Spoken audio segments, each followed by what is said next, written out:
Let's make a tiny doll scarf out of scraps you already have in your fabric drawer. All you need is a roughly 30 by 6 centimeter rectangle of fabric. Fold the rectangle in half long ways. Then sew in a straight line down the longest side.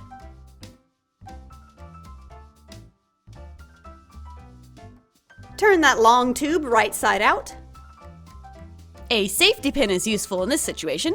Just push it through. And iron it flat. Tuck under the raw edges on either side of the tube to flatten them out with your fingers like this, and sew it closed for a finished edge. To get a woven look without actually knitting anything, we're going to sew a diamond pattern up and down the scarf. Begin by taking a strip of paper the same length as the scarf. Fold it in half 4 times to get 16 sections. Mark each section on your scarf with a pin.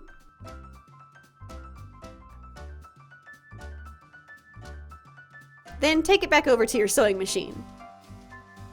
Use the pins as a guide to zigzag back and forth, working down one direction of the scarf, then back up the other direction to complete the diamond pattern.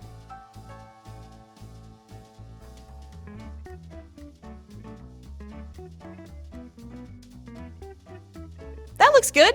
Looks woven.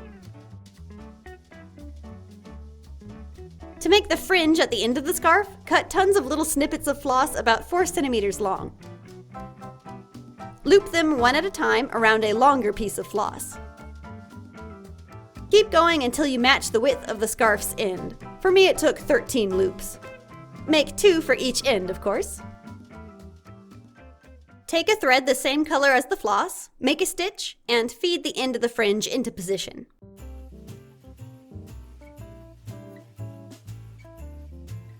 Bend that single end thread down and keep it in place by stitching it to the adjacent loop.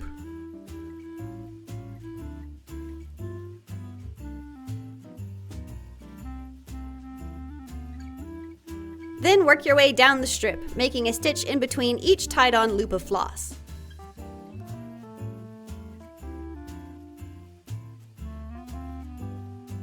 Once you reach the other side, tie down the other flyaway floss, tie off your thread, and cut.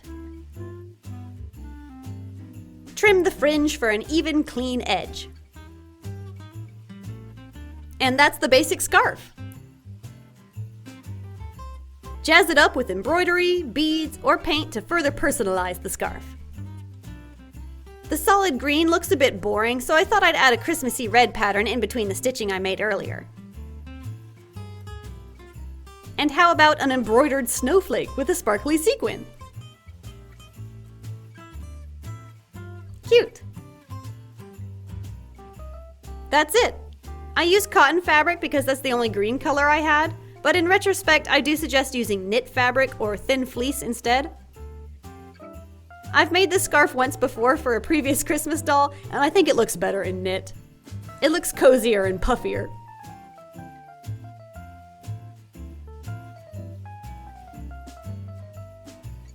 A scarf is perfect for this cold weather. Bundle up and meet me back here tomorrow.